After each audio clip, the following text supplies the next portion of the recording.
Welcome artists.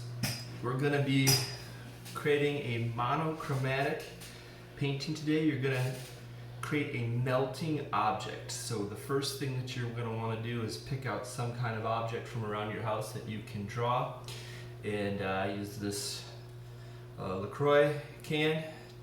So draw that on your paper, get a good solid observational drawing.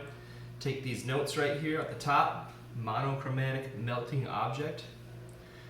Monochromatic, that means containing one hue. So you're only going to use one color for this painting. Mono means one, chroma means color. And before you get started with painting the object, after you've drawn it, you're going to create a monochromatic value scale. So create 5 boxes that go across and label them. On the top, write tints for these two.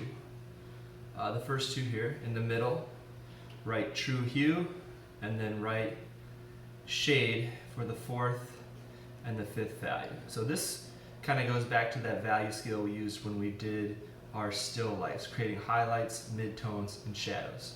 So that true hue is kind of the color that you first create. It's that original color. And then as you move this way, you're adding more white to create tints and highlights, and as you move this way, you're adding more black to create darker tones. So when you're creating your color scale here with the paint, remember you can use colored pencils for this, but it's definitely much better to use paint. Much better. I much prefer that if you have it, you're using paint, just because you're gonna get more color mixing experience, and it's just better. So this first one here, this is my true hue. So that's my green right there. I'm just gonna take a little bit of that and I'll put it into that second tone. This is gonna be my first tint. So I added like a little bit of white to this one. I'm just gonna mix that up. Remember, as you're mixing,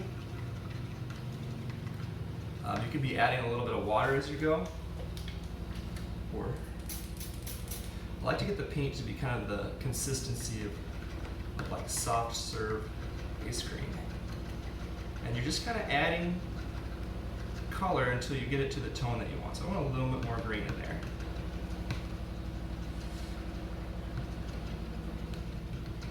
This is going to be for more of my highlights. This one over here, this is going to be my lightest light, so I'm just going to add a little bit of this green here to this, and I'll mix that up, and that's going to turn out to be like really light. You can mix with your brush, or you can mix with a palette knife. This is what I'm using. So this is going to be like a super light, almost white.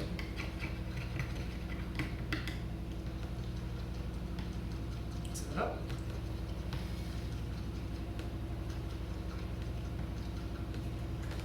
Wipe that knife off.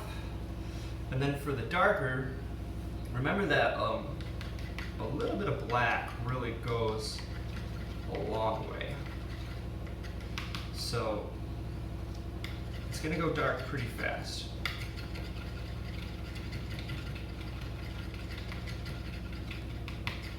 Mix those scales up.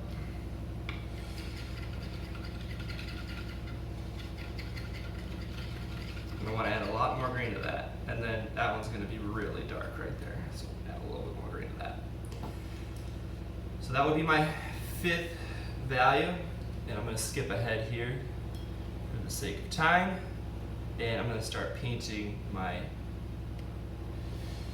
monochromatic value scale. So for this, I just want to fill these boxes in and just get that full range of value. So there's kind of my light.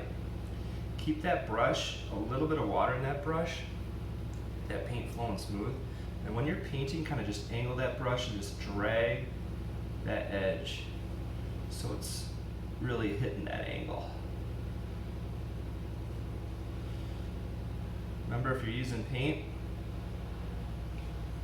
then you're going to want to paint this twice to get it nice and layered. So there's my lightest light. painting my true hue right now. So you can kind of see what that grain should look like. But again, when you're doing monochromatic, you can use any color. So you could choose blue, you could choose red, purple, and all the colors will be in that tonal range. It'll be all blue tones, all green tones, all yellow tones, all orange. And we're making this object melting just to make it have a little bit of a surreal feel. Give it the feeling of being dreamlike or surreal. Just make it a little bit more interesting.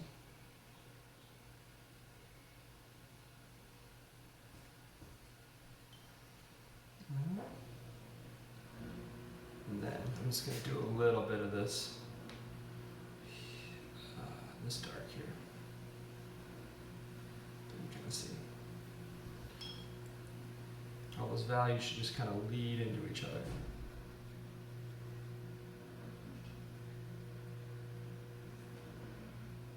And just get kind of slightly darker as they go.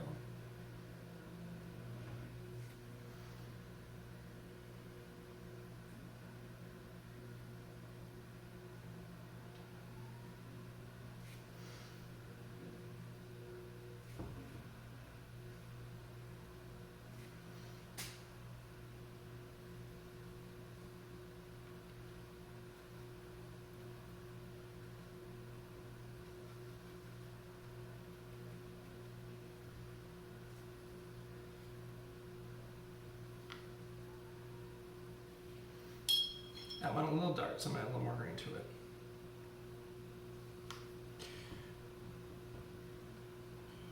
Will be my shadow there. For any like super, super dark areas. When you're doing it, really let it dry, give it some time. Again, if you're doing colored pencils, you're just going to have to do like a traditional value scale.